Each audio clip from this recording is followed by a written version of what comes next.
الحمدللہ رب العالمین والصلاة والسلام علی رسول الکریم ربنا سبحانک لا علم لنا الا ما علمتنا انک انت العلیم الحکیم رب اشرح لی صدری ویسر لی امری واحلل عقدۃ من لسانی یفقہوا قولی اما بعد فاعوذ باللہ من الشیطان الرجیم بسم اللہ الرحمن الرحیم۔ سورہ جاسیہ کی آیت نمبر 26 اور 27 پڑھتے ہیں انشاءاللہ تعالی ہم۔ اسے بات ہم نے پڑھی کہ اللہ کریم ارشاد فرماتے ہیں کہ یہ قرآن لوگوں کے لیے دلوں کی روشنی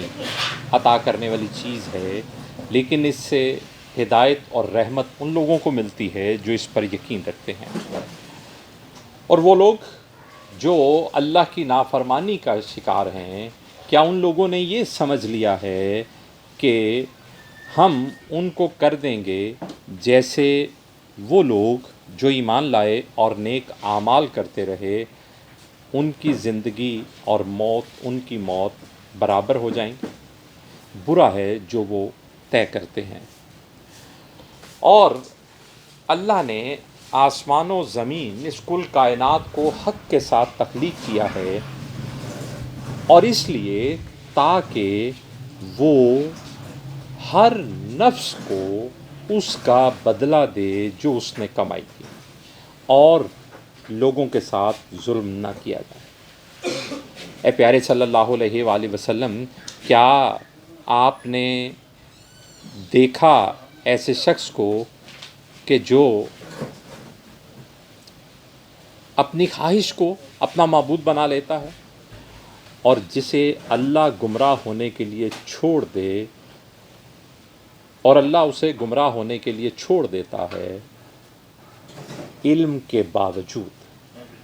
اور اس کی آنکھ کانوں پر، اس کے دل پر مہر لگا دی جاتی ہے اور اس کی آنکھوں پر پردہ ڈال دیا، تو اللہ کے بعد اب کون ہے جو ایسے شخص کو ہدایت دے؟ کیا تم لوگ اس بات سے نصیحت نہیں حاصل کرتے؟ یہ ایمان والوں سے تذکرہ ہے کہ ایمان والوں، کیا اب بھی تمہیں سمجھ نہیں آتی کہ بگاڑ کیسے ہوتا ہے؟ معاشرے، قومیں، افراد کیسے بگاڑ کا شکار ہوتی ہیں، کیسے زوال کا شکار ہوتی ہیں؟ کیا اب بھی تمہیں بات سمجھ میں نہیں آتی؟ اللہ اکبر۔ اور یہ لوگ کہتے ہیں کہ نہیں ہے ہماری زندگی مگر بس اس دنیا میں، یہیں ہم جیتے ہیں، یہیں مرتے ہیں، اور نہیں ہمیں ہلاک کرتا مگر زمانے کی گردشیں۔ اور ان کے پاس اس بات کا کوئی علم نہیں ہے، یہ سب کچھ ان کا گمان ہے۔ اور جب ان کے سامنے ہماری روشن آیتیں پڑھی جاتی ہیں تو ان کے پاس اس حجت کے سوا کوئی بات نہیں ہوتی کہ ہمارے آباء و اجداد کو زندہ کر کے لے آؤ اگر تم سچے ہو۔ تو اللہ کریم ارشاد فرماتے ہیں کہ اے پیارے صلی اللہ علیہ وآلہ وسلم، آپ ان لوگوں سے کہہ دیجئے کہ زندگی اور موت تو اللہ دیتا ہے۔ اللہ کے کسی رسول نے کبھی یہ دعویٰ نہیں کیا کہ میں زندہ کرتا ہوں، میں زندگی دیتا ہوں، میں موت دیتا ہوں۔ تو یہ تو اللہ کا معاملہ، اللہ کا اختیار ہے، وہ جسے چاہے زندگی۔ اب اس نے ایک وقت طے کر رکھا ہے دوبارہ زندہ کرنے کا، وہ اس وقت کرے گا طے، اس وقت سب کو پتہ لگ جائے گا۔ بسم اللہ الرحمن الرحیم۔ قل اللہ یحییکم ثم یمیتکم ثم یجمعکم الی یوم القیامۃ لا ریب فیہ۔ اے پیارے صلی اللہ علیہ وآلہ وسلم، آپ کہہ دیجئے اللہ یحییکم، اللہ ہی ہے کہ وہ تمہیں زندگی دیتا ہے۔ یحیی، وہ زندگی دیتا ہے، کم تمہیں، ثم پھر، یمیتکم، وہ تمہیں مارتا ہے، موت دیتا ہے، ثم پھر، یجمعکم، وہ جمع کرے گا تمہیں، یجمع، وہ جمع کرے گا کم تمہیں، الی یوم القیامہ،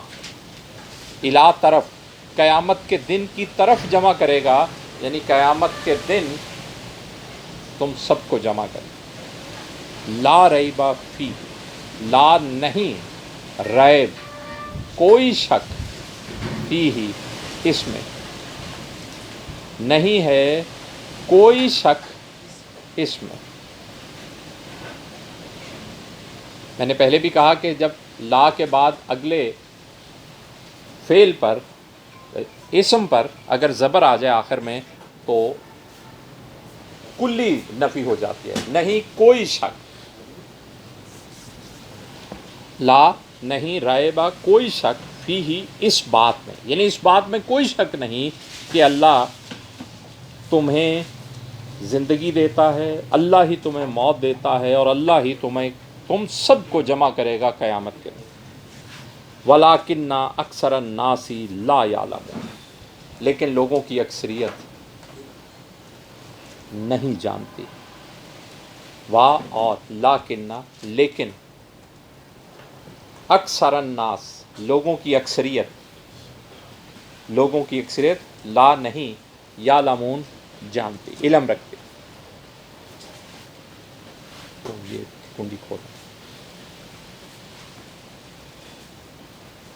بسم اللہ الرحمن الرحیم۔ وَلَٰكِنَّ أَكْثَرَ النَّاسِ لَا يَعْلَمُونَ، اور لیکن لوگوں کی اکثریت لا یعلمون نہیں جانتی، علم نہیں رکھتی۔ بسم اللہ الرحمن، وَلِلَّهِ مُلْكُ السَّمَاوَاتِ وَالْأَرْضِ، زمین و آسمان کی بادشاہی اللہ ہی کے لیے ہے، اور للہ اللہ ہی کے لیے ہے، ملک السماوات بادشاہی آسمانوں کی، والارض اور زمین، ویوم اور اس دن کی، اور اس دن تقوم الساعۃ جس دن قیامت قائم کی جائے گی، گھڑی قائم کی جائے گی، تقوم قائم کی جائے گی، ساعت گھڑی، یومئذ یخسر المبطلون، یومئذ یہ وہ دن ہوگا جب، یومئذ جب، یخسر خسارے میں ہوں گے، مبطلون باطل لوگ، جب باطل پرست خسارے میں ہوں گے۔ اب یہ بات اس بات سے بھی جڑی ہے کہ جو لوگ کہتے ہیں کہ ہمارے آباء و اجداد کو زندہ کر کے لے آؤ، تو کہا کہ یہ اختیار تو اللہ کا ہے، زندگی اس نے دی، موت وہ دیتا ہے، دوبارہ وہی زندہ کرے گا۔ تو کسی رسول نے تو کبھی یہ بات کی ہی نہیں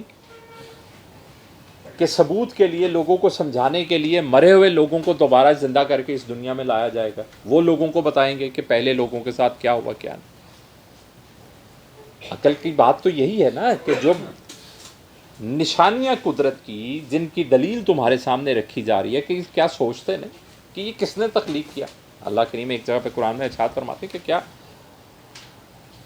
یہ بغیر کسی ستون کے کھڑے ہوئے آسمان تمہیں نظر نہیں آتے؟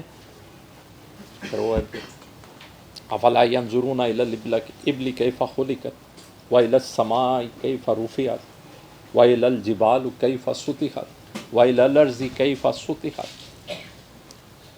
فذکر انما انت مذکر۔ اے پیارے صلی اللہ علیہ وآلہ وسلم، آپ نصیحت کیجیے، آپ کا کام صرف نصیحت کرنا ہے، نشانیاں دکھانا انہیں کہ یہ دیکھو، کیا اس پہ غور نہیں کرتے، کیا اس کو نہیں دیکھتے، کیا یہ سمجھ نہیں آتی؟ اللہ نے کیسے آسمان کھڑے کر دیے، کیسے پہاڑوں کو نصب کر دیا، کیسے زمین کو تمہارے لیے ہموار کر دیا۔ اے پیارے صلی اللہ علیہ وآلہ وسلم، آپ نصیحت ہی کر سکتے ہیں، کیجیے، گھول کے تو نہیں کسی کو پلانا، کسی کو زبردستی تو نہیں کرنی۔ اب بھی کوئی ان نشانیوں کے بعد نہیں سمجھتا ہے تو پھر اللہ حساب لے گا، اللہ خود سمجھ لے گا۔ اب وہ جو ہے کہ یہ وہ لوگ ہیں جو بربادی کا شکار ہوتے ہیں کہ علم آنے کے باوجود یہ لوگ جب ایک دوسرے کی ضد کا شکار ہوتے ہیں، ایک دوسرے کی دشمنی کا شکار ہوتے ہیں، ایک دوسرے کو نیچا دکھانے کے لیے ضد پکڑ لیتے ہیں، تو پھر علم کھو جاتا ہے، پھر علم کی بات باقی نہیں رہتی۔ یہود اس حد تک آگے چلے گئے تھے کہ انہوں نے توریت میں تبدیلیاں کر لی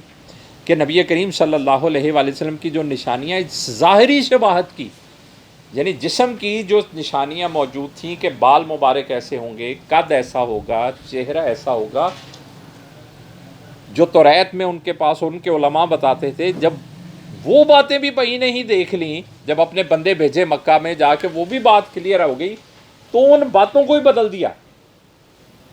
ان لفظوں کو بدل دیا، تاکہ لوگوں کو یہ جواز دیکھیں یہ تو وہ جو نشانیاں بتائی گئی ہیں وہ، کہ حضرت عبداللہ بن سلام رضی اللہ تعالیٰ عنہ وہ خود توریت کے ایک عالم تھے، اسلام قبول کیا، انہوں نے یہ باتیں ساری بتائیں، نبی کریم صلی اللہ علیہ وسلم کی خدمت میں پیش کی، کہ یہاں تک ساز اللہ کی طرف سے تو نبی کریم صلی اللہ علیہ وسلم کو پہلے سے بتا دی گئی بات کہ کیا کیا ہو رہا ہے، کیا کیا سازشیں کر رہے ہیں، اس قرآن میں کیسی باتیں کھول کے بیان کی گئی کہ یہ کہاں تک کرتے ہیں، یہ منہ کو بگاڑ کے لفظ کیسے ادا کرتے ہیں کہ ان کا مفہوم بدل جاتا ہے، آپ لوگوں کو مسلمانوں کو کچھ سمجھ میں آتا ہے کہ یہ کہہ رہے ہیں، باہر جا کے اپنے گھروں میں کہتے ہیں دیکھا ہم کیسا مذاق اڑا کے، نعوذ باللہ اس حد اللہ نے تو ان کی اس حد تک کی چلاکیاں اور سازشیں بھی کھول کے سامنے بیان کر دیں، اور قیامت تک کے لوگوں کے لیے اس کو محفوظ کر دیا کہ سمجھ آ جائے لوگوں کو ان کی شرارتیں، ان کی سازشیں، ان کی چال بازیاں کس حد تک بگاڑ کا شکار تھیں، اور وجہ صرف یہ ضد تھی کہ یہ آخری نبی صلی اللہ علیہ وآلہ وسلم نسل کے اعتبار سے بنی اسرائیل میں سے نہیں ہیں، بنی اسماعیل سے ہیں، ہم نے نہیں مانا۔ آج میں اور آپ بھی بدقسمتی سے جن خرابیوں کا شکار ہیں، ہم بھی جن گروہوں میں بٹے ہوئے ہیں، جن جھگڑوں میں الجھے ہوئے ہیں، اس کی بنیاد صرف یہی بات ہوتی ہے کہ یہ فلاں نے بات کہی ہے میں نے اس کو مانا، یہ فلاں نے یہ کہا ہے میں نے اس کو نہیں، یہ فلاں نے کہہ دیا تو یہ میرے لیے قابل قبول ہے، باقی مجھے کسی کی بات نہیں۔ سب کا یہی جھگڑا ہے۔ اللہ کریم ہم سب کو خیر، برکتیں، آسانیاں عطا فرمائیں، اس کتاب کو پڑھنے، سمجھنے، اس پر عمل کرنے کی توفیق عطا فرمائیں۔ اس قرآن مجید کو اللہ کریم ہمارے لیے بھی ہدایت اور رحمت کا باعث بنا دے۔ اگلا سبق اس سورہ کا آخری سبق ہے انشاءاللہ تعالی، اس میں یہی باتیں اب قیامت کے وقوع پذیر ہونے اور قیامت کے مناظر کا تذکرہ ہے کہ وہاں کیسے معاملات ہوں گے۔ اللہ کریم ہم سب کو خیر عطا فرمائیں، خیر عطا کرنے کا شرف عطا فرمائیں۔